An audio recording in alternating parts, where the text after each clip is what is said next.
女儿在学校被人欺负，打电话给货郎，他说忙，我只好请假去处理。回去时路过分店，经理让我将展览的镇店之宝带回去，可那款价值7位数的项链已经被货郎刷过卡，戴在了的陈浅的脖子上。青青姐，你不要误会，看见我。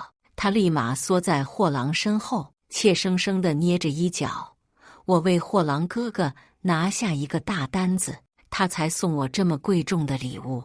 我让货郎哥哥也给你带了一样呢。货郎手中的确捏着一个小盒子，是经理给大客户专门定制的赠品。他下意识藏起来，阴着脸，满不耐烦地看着我。林青青，你每天这样盯着我有意思吗？有这心思，你还不如提升一下自己，别一辈子做个导购，给我丢人。大学货郎醉酒，让我意外怀孕，他求着我将孩子生下来，我傻乎乎地答应了，耽误了学业。后来忙着照顾女儿和家庭，只能从事这种工作。嫌我无趣的货郎就找了一个年轻的女大学生，时时带在身边。我苦笑一声，行，都听你的，然后无所谓地绕开他，拍下项链的售卖信息。突然想起来，对了，货郎，女儿在学校被人骂没爹的野种，你不忙了，去看她一次吧，省得离婚了就再没机会了。亲情长相守，真情在人间。大家好，我是秋兰，欢迎观看《真情人间》。货郎回到家时，女儿已经睡下了，我正在清洗明天早餐要用的食材。他醉醺醺地钻进厨房，从后面搂住我，青青，别生气了，白天我不是有意说那种话，可你老是疑神神鬼跟踪我一时没忍住才发了脾气，体谅下行吗？我生生将丝瓜抓烂，心头一阵窒息。谁体谅谁？放着女儿不管，带陈浅去买礼物。以前撞上这种事，我只是想要个说法，他就为了维护陈浅，骂我是无可救药的杜甫，让我下不来台。货郎，随便你跟陈浅怎么样吧。我隐住情绪，冷声解释道：我没生气，也没跟踪你，我只是路过分店，有事要处理，没生气，为什么整这出？货郎扬起嘴角，一副看透我的样子。以前我回来，你都会第一时间给我热饭，煲醒酒汤的。不等我说话，他就拿出一个迷你的8角音乐盒，敷衍地扔到餐桌上。好了，别闹了，我没有忘记你，这不是给你也带了礼物吗？说完，他就抱着手机躺在沙发上，好像这件事已经翻篇了。我拿起音乐盒，底部还有23元的标价。想起第一次吵架的时候，货郎还是个穷小子，去2元店给我挑选了一个精致的钥匙环，就哄得我破涕为笑，满眼星星。此后每次争吵，他就习惯性地拿出这些地摊小玩意儿作为和好的信号。如今他事业有成，我还是那么廉价。货郎哥哥，青青姐没有怀疑吧？如果让他知道今天是我们相识3周年纪念日，一定会生气的。陈浅清甜的声音从客厅传来，货郎慌乱地关掉声音，吓得脸色发白，瞬间酒醒。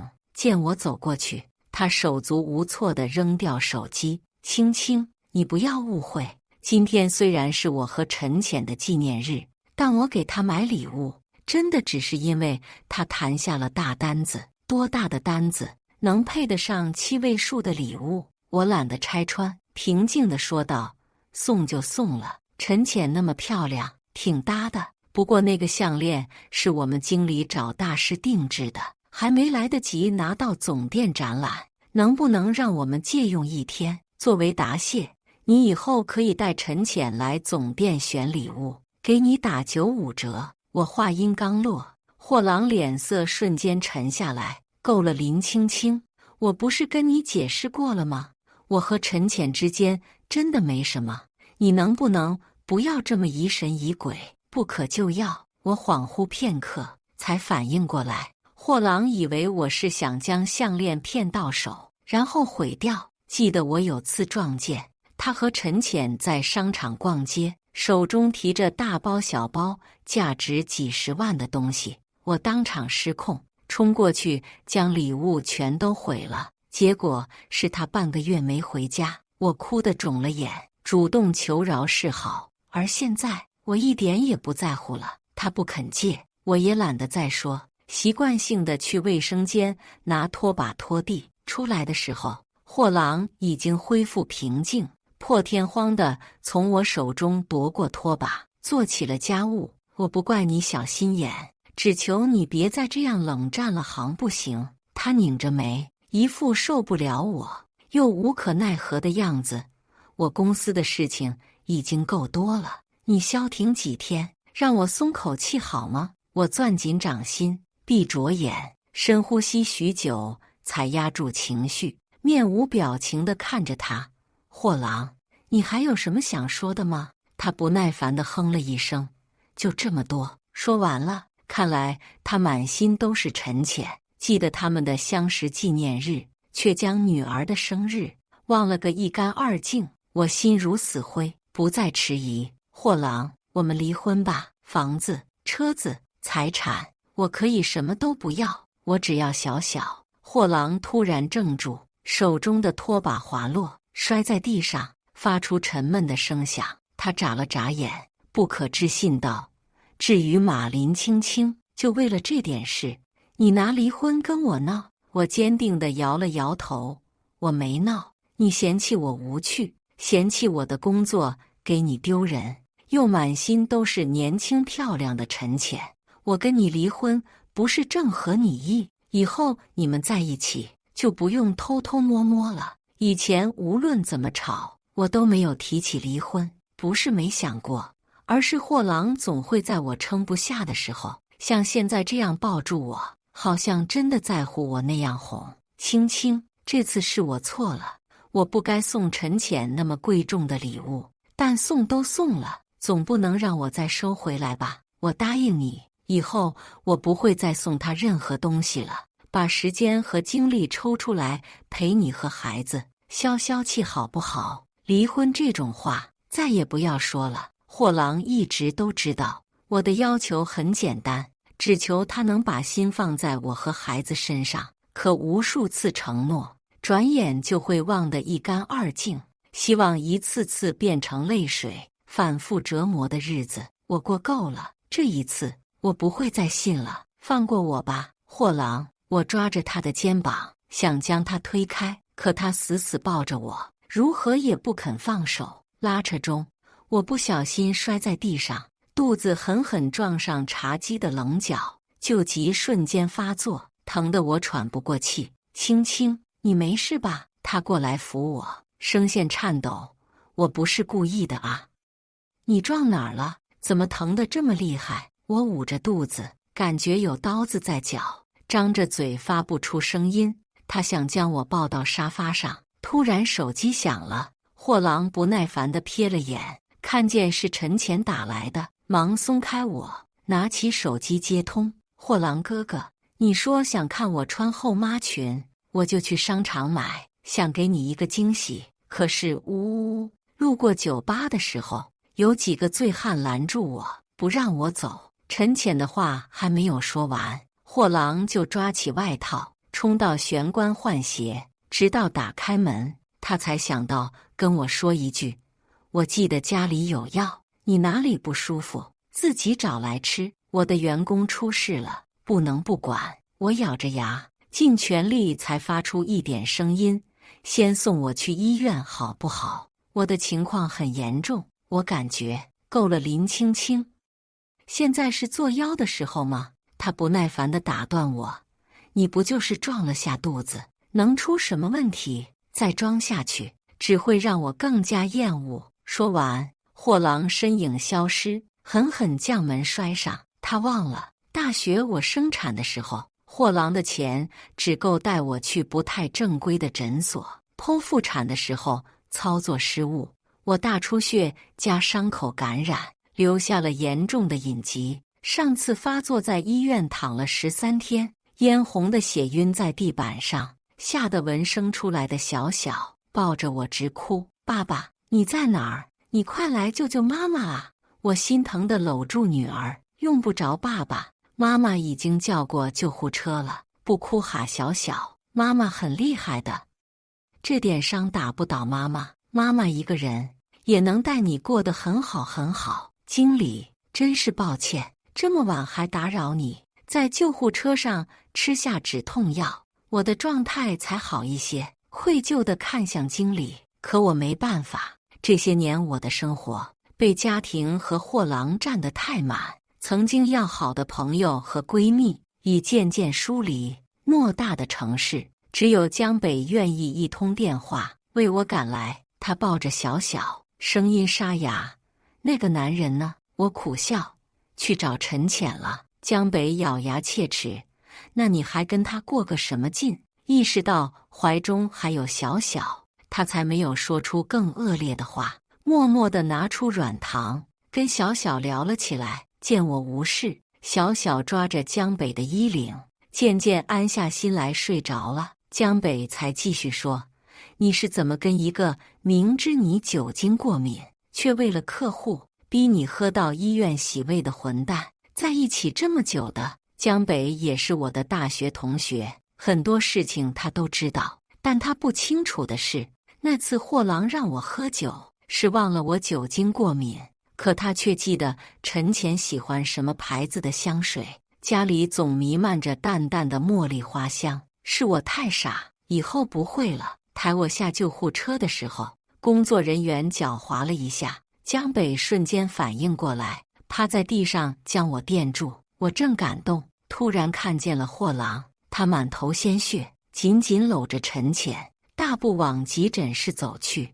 旁边做完笔录的警察忍不住吐槽：“第一次见这么犟的情种。”原来陈潜口中骚扰他的醉汉，只是几个喝了点酒，找不到导航地点，向他问路的正常人。货郎赶到的时候，问路的人已经走了，可见陈潜哭得厉害。他气冲冲地找上去，不由分说就打了起来，自己被打破头，魂不在意。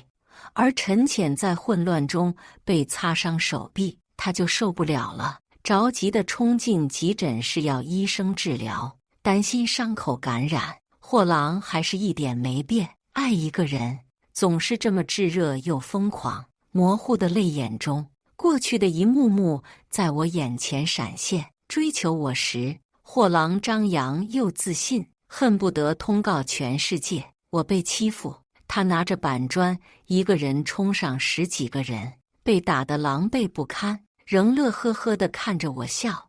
有我在，谁也欺负不了你。他醉酒要了我，一发入魂。室友都说这个年纪的男生肯定会逃避责任，可是他跪下来求我将孩子生下。那段时间学习压力很大，货郎每晚坚持跑外卖，攒了一个2000多块的银戒指，说要娶我。那一刻，我觉得我遇见了全天下最爱的人，哭着答应下来。数年一晃而过，看着医院走廊，满眼心疼抱着陈潜，耐心安抚对方的货郎，我明白，那份我日夜捧着支撑我走到现在的爱，已经转移到别人身上了。青青，你怎么也在这儿？不就是撞了肚子吗？怎么严重到要来医院了？医生推着担架车路过货郎时，他才发现我，满眼诧异又无措地迎上来问话时，被江北狠狠地撞开。他稳住身子，恍惚地跟过来，拽住一个护士：“我是病人的老公，告诉我这是什么情况？”老公。护士看了看他，又看了看不远处的陈潜，没好气地说道：“第一次见这样的老公，别的女人擦破点皮就心疼得要死要活，自己的老婆命悬一线，却现在才知道。”货郎听见，眼眶逐渐发红，不敢相信地摇了摇头：“命悬一线？不，这不可能。林青青，你为了让我担心，才故意拍了这出戏吧？你花了多少钱才让这么多人一起配合？没人搭理他。我被推进手术室，负责抢救的医生护士个个脸色沉重。货郎攥紧了拳，发疯般想跟进来，被江北一拳撂倒在地。你非要害死青青才甘心？我体内出血，幸好抢救及时，没有生命危险。醒来时，病房只有江北和熟睡中的小小。手机上倒是有一条货郎发来的信息：抱歉青青，我真的不知道你的情况这么严重。现在天太晚了，我怕陈浅路上出事，等我把他送回去就来看你。我刚看完，陈浅的消息就弹了出来：青青姐，你不要跟货郎哥哥生气好不好？他为了救我，额头和手掌都被人打伤了，可叫人心疼了。他还发来了一张配图，路灯下，货郎背着陈浅，走得气喘吁吁。最显眼的地方还是货郎额头渗血的纱布，以及陈浅脖子上那条被灯光映得明晃晃的项链。我轻笑一声，小姑娘就是爱炫耀，沉不住气，无所谓的回道：你什么也不用做，等着上位就好了，不用想着激怒我，惹货郎生厌。我是认真的，他们越恩爱越好，货郎才能痛快地跟我离婚，让我解脱。对话框显示对方正在输入，可是过了好一会儿，陈浅的信息才发过来：青青姐，你误会我了，我不想你们因为我不开心。你真的不生气吗？我发了个笑脸，不生气。货郎喜欢吃辣一些的菜，以及早上习惯被爱人亲脸唤醒。我跟陈浅分享了许多货郎的爱好与习惯，让他上点心，在生活中也将他俘获。这一刻，我与曾经最讨厌的女人战线统一，他却不信我，以为我是在拿着霍夫人的名分耀武扬威，到最后还在试图激怒我。我没有别的心思，青青姐。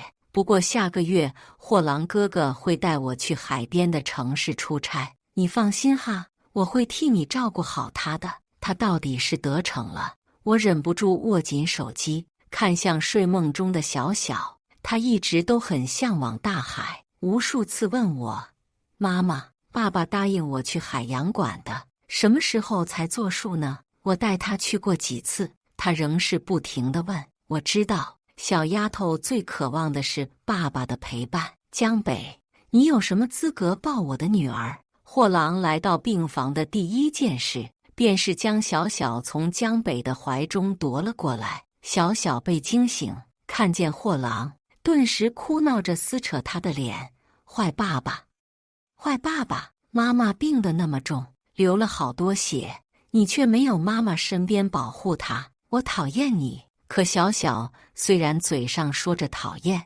双手却逐渐环住了货郎的脖子，抱得很紧，哭得泣不成声。我听着心疼，原本提离婚的事只能暂时搁下。货郎，等我出院，带我和女儿去趟海洋馆吧，我自己无所谓，不想让女儿留下一辈子的遗憾。青青，你不生气了？方才脸色沉重的货郎一下子有了笑意。好好，别说海洋馆了，只要你好好的，别再冷战，别再提离婚，你想去哪儿我都答应你。我懒得解释，闷闷地说：是女儿想去。货郎以为我在找借口。我懂，我懂，是女儿想去。他坐在床边，轻轻握住我的手。今天都怪我，如果你真出了事，我会难过一辈子的。你好好养伤哈，这几天我会留在这儿照顾你的。我心头一阵恶心，背过身，一句话也懒得再说。第二天，货郎给我找了一个护工，给小小找了一个保姆，就借口忙，一整天没有再出现。之后一周，货郎只打来了几个电话，我早已习惯，他只会在哄我的时候拿出点耐心。只要我但凡表现出原谅的想法，他就会转瞬将我抛在脑后。因为在他眼里，我太廉价，太过轻而易举就能挽回。妈妈，爸爸这次又骗人了，他说会留下来照顾你，可这几天我只见江北叔叔来过。周末，小小正趴在我身边写作业，突然抬起头，一脸认真地说道：“他是不是不想要我们了？”小小6岁了，很多事情都渐渐明白，可我不知道该怎么说，只能紧紧抱住他。无论如何，妈妈都会爱你的。出院那天，正好是月末的傍晚，货郎给我发来一家餐厅的位置，让我带小小过去，庆祝我恢复健康。他甚至懒得来接我。到餐厅的时候，我看见货郎和陈浅已经入座，橘黄色的柔光灯下，他们几乎贴在一起，笑眼中满是柔情。小小攥紧拳头：“妈妈，我不想吃了。”我劝他：“进去看看吧，你爸爸答应带你去海洋馆呢，这也是我赴约的唯一原因。”青青，我喝了些酒，不能开车，才让陈浅送我过来，你别介意哈。他起身迎我，拉开了对面的座椅。陈浅坐在他的旁侧，比我更像爱人。青青姐，货郎说我年轻漂亮，能撑场面，才让我兼职他的司机。您不要多想哈。我笑了笑，司机和年轻漂亮有些违和，你该早些要个名分才是。我是真心的。陈浅却以为我在嘲讽他，失态地捏紧叉子，涨红了脸，眼眶隐隐有泪水在打转。货郎一下子就受不了了，瞪着我质问：“陈浅牺牲了休息的时间来庆祝你出院，你但凡有点心也该收敛一些吧？真不知道你成天疑神疑鬼的干什么？要我把心挖出来给你看看，你才能相信我俩是清白的吗？”清白，从他嘴里说出这2个字，真的很刺耳。我待不下去，起身要走。上过菜的服务生突然端过来一瓶高档红酒：“霍先生，这是您带着爱人光顾我们餐厅第50次，作为答谢，店长为您送上一瓶老年份的红酒，祝你们的爱情香醇甜蜜，经久不衰。”可我是第一次来这里，霍先生的爱人除了陈浅，还能有谁？我抱起气得发抖的小小，转身就走。货郎慌乱地追过来，扯住我的手臂：“青青，你别想太多，是这里的服务生误会了。我和陈浅只是偶尔路过，恰好到饭点，才过来吃一顿，不是你想的那样。”我想的什么样？我甩开货郎，冷声打断他：“那可是50次啊，霍先生！我跟你结婚这些年，你带我去高档餐厅的次数加起来有50次吗？没有。我太累了，不想做饭，提议出去吃。货郎总以外面不干净为由拒绝我。他说在外面应酬，摄入的垃圾够多了。我心疼他，日日给他煮饭做菜，无论回来多晚，我都会第一时间爬起来给他热一下。可笑他与我在外面吃不得，却和陈浅成了餐厅的熟客。我解释过了，你爱信不信。总之你赶紧给我坐回去吃饭，别在外面闹得下不台来。他又将我攥住，如何不让我走？直到陈浅在那里哭哭啼啼地抹起眼泪，说自己被误会成小三，不想活了，货郎才松开我，忙去哄陈浅。我带着小小头也不回地离去，半个月没回家，四处都乱糟糟的，沙发和茶几的缝隙中还有一条撕裂的后妈裙。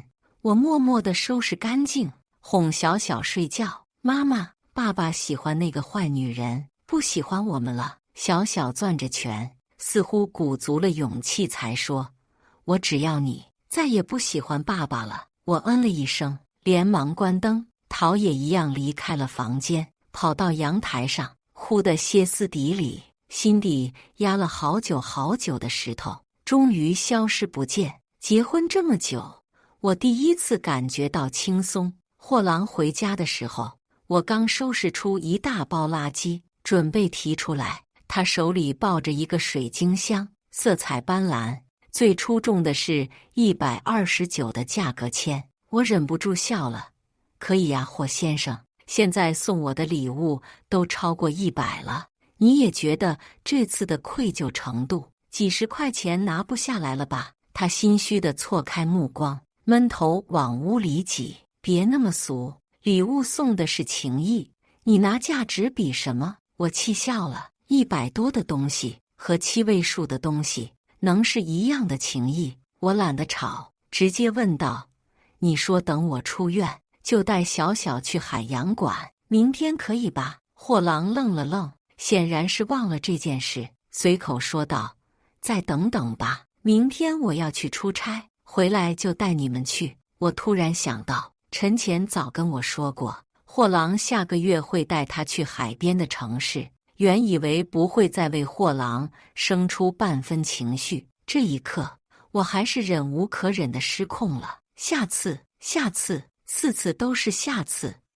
货郎，当年是你求着我把女儿生下来了，现在你就这么对她？我红了眼，歇斯底里。他求你多少次了，你就不能守信一次，圆了他这个愿望吗？货郎正在换鞋，冷冷斜了我一眼，又是那种不加遮掩的嫌恶的眼神，曾经无数次将我刺痛。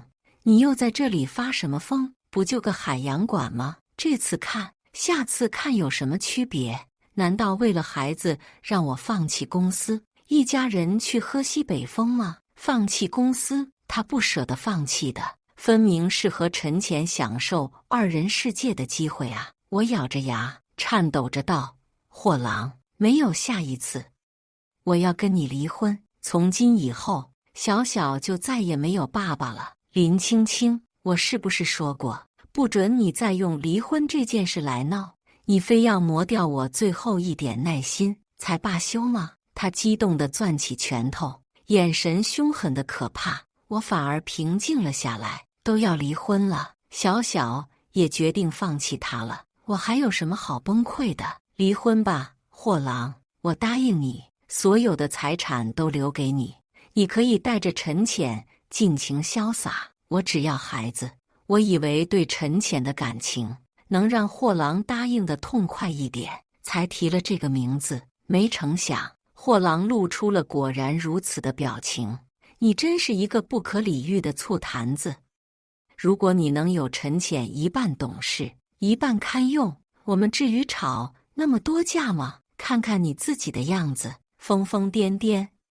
让你在家好好照顾孩子，你偏要去做最下等的导购员，给我丢人。现在又拿离婚威胁我。可是林青青，你有没有想过，如果我真的同意了怎么办？你那点破工资，连小小贵族学校的学费都撑不住，他又这样侮辱我，这已经不是第一次了。和他吵架吵得厉害时，他总会骂我一无是处，让我觉得配不上他。能跟他在一起是我的福气，但这次我没有贱兮兮地哭着问他是不是嫌弃我，而是坚定地昂起头。我就是带着小小饿死街头，也不要跟你在一起过这种不人不鬼的日子了。说完，我提着垃圾转身要下楼，他突然拽住我的胳膊，猛地往他怀里扯去。我措手不及，垃圾袋掉在地上，摔出了这些年货郎送给我的礼物：钥匙扣、音乐盒、积木、卡通眼罩、各种发圈，琳琅满目，可加起来还不到2000块钱。轻，货郎揉了揉眼，声音沙哑：这都是我送你的礼物，你为什么要扔了？没用的垃圾不扔留着干什么？怎么能是垃圾呢？你说过的呀，你最喜欢这些小物件了。他蹲在地上，手忙脚乱地往袋子里拾。明明每次送你，你都很开心的呀。我闭上眼，深呼一口气。货郎，我为什么要喜欢这些毫无用处又不值钱，连块破抹布也比不上的东西？他愣了愣，可是你说喜欢的呀。那是因为我喜欢你，我不想失去你，所以无论多生气，我都埋在心里自己消化，而不是因为这些破玩意儿才原谅你。可是我现在不喜欢你了，这些东西就成垃圾了。说完，我拿起玄关处的水晶箱，毫不迟疑地摔在地上，如同我们的过去支离破碎，覆水难收。所以青青，你不是闹，你是真的要跟我离婚吗？货郎站起来，红着眼向我走来。我不知道呀，你看不上这些东西，为什么不早说呢？我也可以给你送珠宝，给你送项链，给你……我冷冷打断他，不用了，现在我什么都不稀罕了。我摘下指尖戴了多年的廉价戒指，扔给他。离婚协议书早就拟好了，出差之前签了吧。那一晚，货郎拿过离婚协议书，在书房坐了整夜。我起床做早餐的时候，他眼里熬出了血丝，脸色苍白，痴呆一样话都说不利索。青青，我想通了，我不离婚。我承认我对陈浅有些太好了，可我真没别的意思，就是有时候吧，我觉得好闷好闷，只有和他在一块的时候才轻松一些。可他怎么比得上你和孩子呢？如果你不乱发脾气，像结婚之前一样活泼有趣，我怎么会多看陈浅一眼呢？我低头看了眼垃圾桶，离婚协议书已经被他撕得粉碎，扔在里面。所以你是做了一整晚取舍，才发现我和女儿加起来比陈浅重一点点吗？他下意识点头，又猛摇头，刚要解释，被我不耐烦地打断。可现在决定权已经不在你这里了，货郎，我和小小都做出决定，不要你了。我已经懒得去想他的话几分真即真假，而就算是真的，他的耐心又能维持多久？我想货郎放不下的是大学为他生下孩子那个阳光四溢的女孩吧？可是因为他，那个女孩儿已经低入尘埃，再也爬不出来了。我收拾好东西，带着小小离开的时候，货郎还坐在沙发上发愣。我提醒他该跟陈浅去出差了，他也没听见了，只好重重关上房门，发去一条信息：什么时候同意离婚了，再联系我。江北给我们找了个住处，见小小不抗拒，我也顺其自然。不到半个月，货郎就给我打了100多个电话。青青，我改了，我真的改了，我给你买了好多贵重的礼物，回来好吗？我不嫌弃你的工作了，我为你单开一家珠宝店，让你经营好不好？你给我回来啊！你要我说多少遍？我和陈浅不是你想的那样，我只是觉得他有趣，那根本就不是爱啊！我不去出差了，我买了好多张海洋馆的门票，够我们看一辈子了。青青，你带小小回来好吗？他有时候醉醺醺，有时候在哭，有时候声音震得我耳朵疼，但他不肯离婚，我就会立马挂断，觉得无语又好笑，也不知道他在搞什么。明明那么喜欢陈浅，现在却一副非我不可的样子。我话音刚落，江北便取下我耳朵上的塑料耳钉，小心翼翼地换上了一个镶着宝石的金饰。可能是有些东西太廉价，就不知道珍惜了吧，失去了才知道多重要。江北笑了笑，将塑料耳钉扔进垃圾桶，身后小小大步跑过来，扑到我怀里，指着一个透明的水母说：我认得他，他叫夭夭，比上次来看的时候又大了好多呢，哈哈，小小也重了不少呀。江北抱起小小，在蓝色的水底通道跑得飞快，我恍惚许久，眼前一幕似梦般不大真实，身子轻飘飘的，像是鱼，随着浪流飘向全新的世界。货郎不知道怎么打听到了我们的行踪，从海洋馆回去的路上，他拦停了我们的车。青青，你下车，跟我说句话好不好？他头发乱糟糟的，胡子也好久没有修理过，一副疯疯癫癫的样子，拍打副驾的车窗。你是我老婆啊？你怎么可以抛下我？这么长时间不见我，长吗？这才多长时间？他跟陈浅在外面逛街喝酒，不知道抛下我多少个难眠夜。我苦笑一声，推开车门下去。